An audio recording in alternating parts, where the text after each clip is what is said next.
Chapter 6 of The Wreck of the Titan. "Roland," said the big boatswain, as the watch mustered on deck, "take the starboard bridge lookout." "It is not my trick, boatswain," said Roland in surprise. "Orders from the bridge, get up there." Roland grumbled, as sailors may when aggrieved, and obeyed. The man he relieved reported his name and disappeared. The first officer sauntered down the bridge, uttered the official, "Keep a good lookout," and returned to his post. Then the silence and loneliness of a night watch at sea, intensified by the never-ceasing hum of the engines, and relieved only by the sounds of distant music and laughter from the theater, descended on the forward part of the ship. For the fresh westerly wind, coming with the Titan, made nearly a calm on her deck. And the dense fog, though overshone by a bright star-specked sky, was so chilly that the last talkative passenger had fled to the light and life within. When 3 bells, or 9:30, had sounded, and Roland had given in his turn the required call, "All's well," the first officer left his post and approached him. "Roland," he said as he drew near, "I hear you've walked the quarterdeck." "I cannot imagine how you've learned it, sir," replied Roland. "I am not in the habit of referring to it." "You told the captain. I suppose the curriculum is as complete at Annapolis as at Royal Navy College. What do you think of Maury's theories of currents?" So the phrase, "you've walked the quarterdeck," I suppose means you've trained officially in a naval academy. That's a phrase I had never heard before. "They seem plausible," said Roland, unconsciously dropping the "sir." "But I think that in most particulars he has been proven wrong." "Yes, I think so myself. Did you ever follow up on another idea of his? That of locating the position of ice in a fog by the rate of decrease in temperature as approached?" "Not to any definite result, but it seems to be only a matter of calculation and time to calculate. Cold is negative heat, and can be treated like radiant energy, decreasing as the square of the distance." The officer stood a moment, looking ahead, and hummed a tune to himself, then saying, "Yes, that's so," returning to his place. So in short, seems to have gone right over his head. Interesting that I believe that we're now really approaching the collision with the iceberg. They're really setting it up. We have the calm before the storm, which you often see in literature. And I think it's kind of interesting that here the lookout, or I believe Roland's on lookout watch right now, is talking with one of the officers, and they're discussing ice, and they're discussing the conditions, as we saw with Lightoller and the captain a couple hours before the collision with ice on the Titanic. Clear and calm is what they were discussing, and here they're discussing the approach of ice by the fog. "Must have a cast iron stomach," he muttered, as he peered into the binnacle. "Or else the boatswain doused the wrong man's pot." Roland glanced after the retreating officer with a cynical smile. "I wonder," he said to himself, "why he comes down here talking navigation to a foremast hand. Why am I up here, out of my turn? Is this something in line with that bottle?" He resumed that short pacing back and forth on the end of the bridge, and the rather gloomy train of thought which the officer had interrupted. How long, he mused, would his ambition and love of profession last him after he had met, and won and lost, the only woman on earth to him? Why is it that failure to hold the affections of one among the millions of women who live and love can outweigh every blessing in life and turn a man's nature into a hell to consume him? Who did she marry? Someone, probably a stranger long after my banishment, who came to her possession of a few qualities of mind or physique that pleased her, who did not need to love her, His chances were better without that, and he steps coolly and easily into my heaven. His chances were better without that. What a slight against Myra right there, just in the soliloquy he's got going on here. So essentially, by not showing her love and affection, it will cause her to love him more. So in short, maybe I'm interpreting it wrong. It sounds to me like he's just calling her cold, which she is, certainly, by the way she's been talking about him and setting him up. I don't know what he sees in her, but it happens. And they tell us that God doeth all things well, and that there is a heaven where all our unsatisfied wants are attended to, provided we have the necessary faith in it. That means, if it means anything, that after a lifetime of unrecognized allegiance, during which I win nothing but her fear and contempt, I may be rewarded by the love and companionship of her soul. Do I love her soul? Has her soul beauty of face and the figure and carriage of a Venus? Has her soul deep blue eyes and a sweet musical voice? Has it wit and grace and charm? Has it a wealth of pity for suffering? These are the things I loved. I do not love her soul, if she has one. I do not want it. I want her. I need her. He stopped in his walk and leaned against the bridge railing with eyes fixed on the fog ahead. He was speaking his thoughts aloud now, and the first officer drew within hearing, listened a moment, and went back. Working on him, he whispered to the third officer. Then he pushed the button, which called the captain, blew a short blast of steam whistle as a call to the boatswain, and resumed his watch on the drugged lookout, while the third officer conned the ship. The steam call to the boatswain is so common a sound on a steamship as to generally pass unnoticed. This call affected another besides the boatswain. A little night-gowned figure arose from an underberth in a saloon stateroom, and with wide open staring eyes groped its way to the deck, unobserved by the watchman. The white, bare little feet felt no cold as they pattered the planks of the deserted promenade, and the little figure had reached the steerage entrance by the time the captain and boatswain had reached the bridge.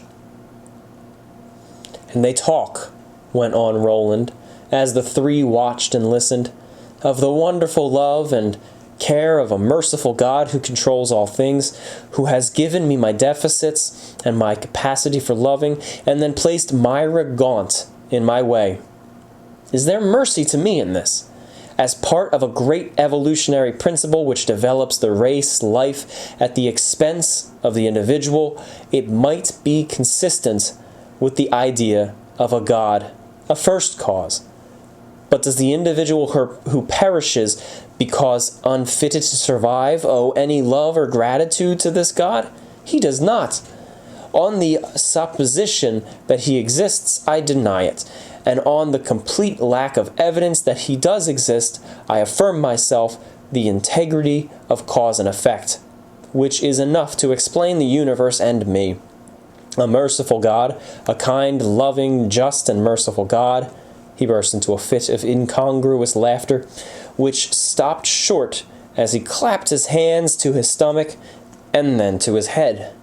"What ails me?" he gasped.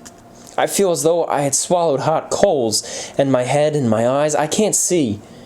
The pain left him in a moment, and laughter returned. "What's wrong with the starboard anchor? It's moving, it's changing, it's a what? What on earth is that? On end, and the windlass, and the spare anchors, and the davits all alive, all moving." The sight he saw would have been horrid to a healthy man, but it only moved this man to increased and uncontrollable merriment.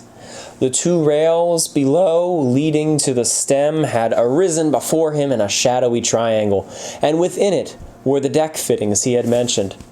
This did not happen on the Titanic. The windlass had become a thing of horror. black and forbidding.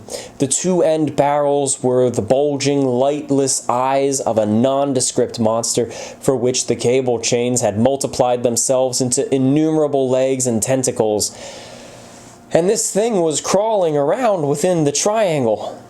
The anchor davits were many-headed serpents which descended on their tails, and the anchors themselves writhed and squirmed in the shape of immense hairy caterpillars, while faces appeared on the two white lantern towers, grinning and leering at him. With his hands on the bridge rail and tears streaming down his face, he laughed at the strange sight, but did not speak, and the three who had quietly approached drew back to await, while below on the promenade deck, the little white figure, as though attracted by his laughter, turned into the stairway leading to the upper deck. The phantasmagoria faded to a blank wall of gray fog, and Roland found sanity to mutter, "They've drugged me." But in an instant he stood in the darkness of a garden, one that he had known. In the distance were the lights of a house, and close to him was a young girl who turned from him and fled, even as he called to her. By a supreme effort of will, he brought himself back to the present, to the bridge he stood upon, and to his duty. "Why must it haunt me through the years?" he groaned. "Drunk then, drunk since. She could have saved me, but she chose to damn me." He strove to pace up and down, but staggered and clung to the rail, while the three watchers approached again, and the little white figure below climbed the upper bridge steps. "The survival of the fittest," he rambled, as he stared into the fog. "Cause and effect. It explains the universe and me." He lifted his hands and spoke loudly as though to some unseen familiar in the deep. "What will be the last effect? Where in the scheme of ultimate balance, under the law of the correlation of energy, will my wasted wealth of love be gathered and weighed and credited? What will balance it, and where will I be? Myra, Myra," he called. "Do you know what you have lost? Do you know in your goodness and purity and truth of what you have done? Do you know?" The fabric on which he stood was gone, and he seemed to be poised on nothing in a worthless universe of gray alone.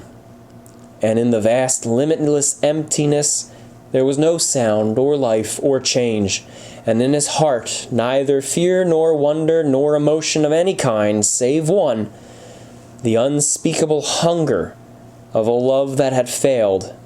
Yet it seemed that he was not John Roland, but someone or something else, for presently he saw himself far away, millions of billions of miles, as though on the uttermost fringes of the void, and heard his own voice calling, faintly yet distinctly.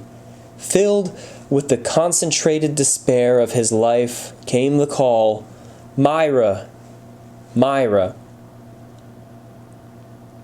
There was an answering call, and looking for the second voice, he beheld her, the woman of his love, on the opposite edge of space, and her eyes held the tenderness, and her voice held the pleading that he had known but in dreams.